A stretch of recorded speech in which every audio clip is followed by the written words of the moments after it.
நீங்க எல்லாரும் எப்பத்துல இருந்து பேசாம போனீங்க? யார கேக்குறீங்க? உங்க அத்தை, பெரியப்பா அவங்க கூட எல்லாம் நீங்க பேசுறதே இல்லல்ல. அது எப்போல இருந்துன்னு கேக்குறேன். நான் பொறந்ததுல இருந்தே பேசுறது இல்ல நீ அவங்க கூட. என் அப்பா ஜெயிலுக்கு போனான்னு சொன்னேன்ல உங்கள்ட்ட. அதுல இருந்து அவங்க வீட்ல யாருமே நம்மள்ட்ட பேசுறது இல்ல. அப்போ அப்புறம் எப்படி இத்தனை வருஷமா கார்த்திகா மட்டும் வீட்டுக்கு வராங்க? அவங்க மட்டும் எப்பயாவது வருவாங்க. வீட்ல யாருக்கும் தெரியாம பின்வாசல்லே வந்துட்டு அண்ணன்கிட்ட மட்டும் பேசி போவாங்க. நீங்க தான் பாத்துருக்கீங்கல்ல. எப்பயாவது அவங்க அம்மா பாத்துருவாங்க. பாத்துட்டு செம்ம திட்டு அடியெல்லாம் வாங்குவா. இருந்தாலும் அடுத்த நாளே வந்து நிப்பா. அதுவும் அவங்க வீட்டுக்கு தெரியாம தான் வருவா. கார்த்திகாவுக்கு சேரன் பிடிச்சிருக்கு. அதனாலதான் திட்டு வாங்கிட்டு கூட வராங்க. அண்ணனுக்கும் கார்த்திகாவை பிடிச்சிருக்குன்னு தான் நினைக்கிறேன். அவர் கண்ணிலே தெரியுதே. அவளை பாக்குறப்போ மட்டும் கைண்டா பாக்குறாரு. நல்லா பேசுறாரு. புடிச்சு என்ன ஆகுது நீ? அதெல்லாம் வேலைக்கே ஆகாது. எங்க அண்ணனுக்கு எந்த எதிர்பார்ப்பும் கிடையாது. பொதுவாவே அண்ணன் அது வேணும் இது வேணும் எதையுமே எதிர்பார்க்காது. இவங்க வயசுலயே அப்படிதான். இந்த மாதிரி ஐடியா அண்ணனுக்கு சுத்தமா கிடையாது. முன்னாடியே வந்துட்டீங்களா? சாரி, நான் பார்க்கல. நல்லா இருக்கீங்களா? இப்ப எதுக்கு எங்க கிட்ட வந்து பேசுறீங்க? நீங்களா வந்து பேசுவீங்க. அதுக்கப்புறம் எங்க வீட்டு ஆளுங்க எல்லாத்தையும் பிரச்சனையில மாட்டி விடுவீங்க. இதெல்லாம் எனக்கு தேவையா? அவள கிளம்புங்க. அல்லவா அப்படிலாம் பேசாதடா. நீ ஆமா நீ இவங்களா வந்து பேசுவாங்க. அப்புறம் நாங்க ஏதாவது தப்பு பண்ண மாதிரி பின்னாடியே போலீஸ் வந்து நிக்கும். சும்மா இருப்பல்லவா. இல்ல நீ இப்ப இவங்க எதுக்கு நம்மள்ட்ட வந்து பேசணும்? முதல்ல போக சொல்லுங்க நீ. பல்லவா பின்னால தட்சிணாமூர்த்தி இருப்பாரு. அவர் 3 சுத்து சுத்திட்டு படிப்பு நல்லா வரணும்னு வேண்டிட்டு வா. இப்ப என்ன எதுக்கு நீ துரத்தி விடுறீங்க? போயிட்டு வாடா.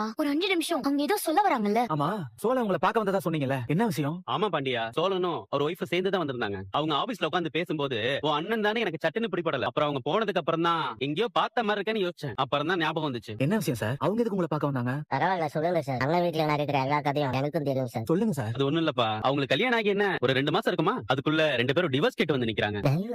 ஆமாப்பா, ஒத்து வரல, டிவோர்ஸ் வேணும்னு கேட்டாங்க. சார். சோழன் நிலா 2 பேரும் தான் ஆபீஸ்க்கு வந்தாங்க. நான் கூட கேட்டேன், இப்பதானே கல்யாணம் ஆயிருக்கு, அது